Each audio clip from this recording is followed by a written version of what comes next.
There's a familiar sound that echoes around the hillsides. Not only does it sound terrible, but it sounds expensive as well, because grinding and crunching your gears can not only snap your chain, but also wear out your drivetrain really quickly.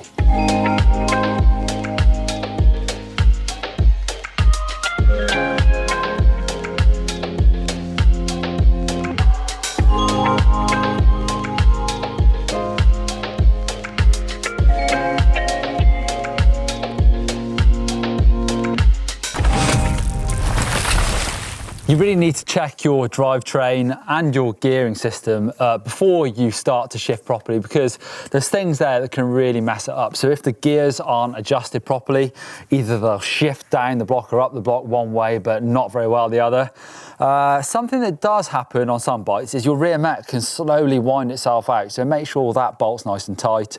Also check, even by looking down the back of it, that your mech is straight, because a bent rear mech or a bent hanger can really make your gears hard work. Check there's not too much friction in the cable and your chain is nice and clean and lubed.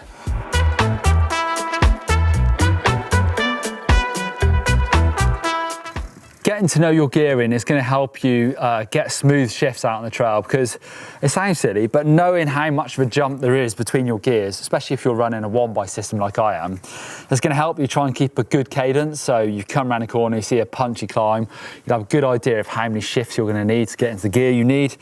And with these 1x12 systems, especially when you get up to the really low gears, it's quite a big jump. So that goes from a 42 right up to a 50. So that really is a sort of a gear for the slowest situation. So hopefully, with a bit of experience, you'll know or get a feel for how fast you're going and what gear you need to be in. I do quite like the fact that on Shimano shifters, you can actually shift down the block 2 at a time. I do use that quite a lot. With SRAM, you have to get used to just banging that shifter multiple times.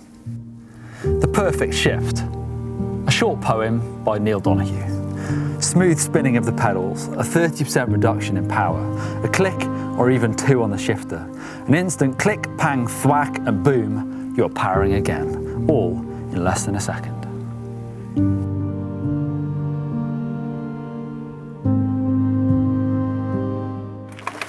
It's a subtle skill, but one that I think is really rewarding, because with that really crisp shift, you'll keep good power on the rear wheel, which means good grip, but also speed. There's a big difference between a horrible sort of thwack and a proper one where you hear that sort of pling, because you keep the power up, which means you're going to keep going forward. So try and get them as smooth as you can, and you get that real nice noise when the chain's also clean and lubed.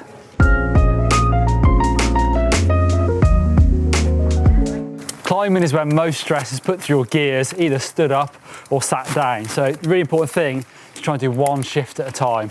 Try and do 2 or 3, you'll get a real big crunch.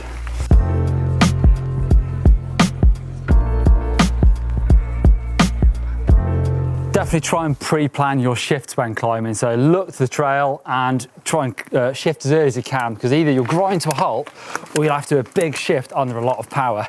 And that is a proper recipe for snapping a chain.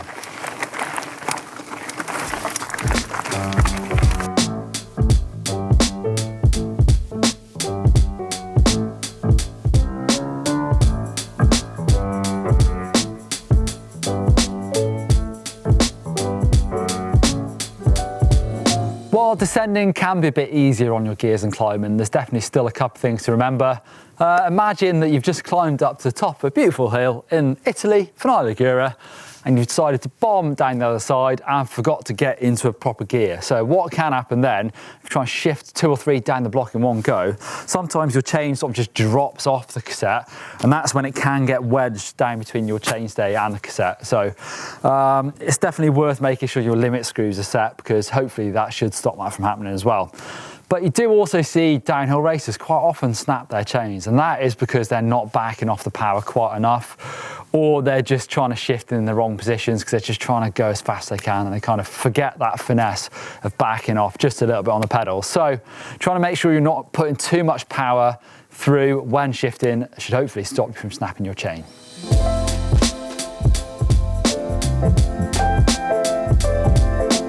I actually think it's quite an important part of being really good on a bike is the finesse you learn with your shifting.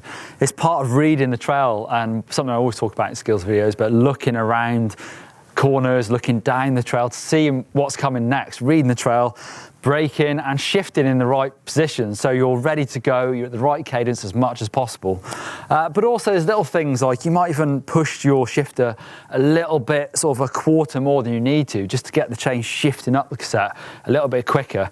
Sometimes you don't need to do that. It does depend on your sort of shifter and rear mech quality and your gear cable being in really good condition. But it's little things like that that really do make a difference for quick shifts.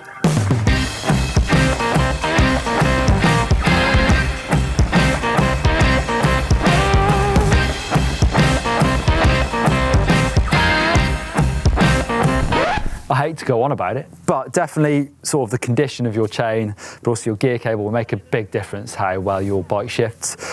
Gear cables are one thing, it might be gradually getting worse, you don't really notice until you jump on someone else's bike and you think, wow, your gear's all brand new because their shifters feel so light. So it's something I think about replacing 2 or 3 times a year. It depends on the conditions you ride in, to be fair. But hopefully, stick a new inner cable in there, lube up the outer cable a little bit. I just spray some really light WD-40 through there. New cable, and it will feel brilliant. There's how to change gear like a pro. Pros still get it wrong sometimes and crunch and snap their chains. If you want some help from GMBN Tech to set up your bike a little bit better, then over there for how to change your gear cable, down there for how to set up your gears. Thumbs up and hit that subscribe button.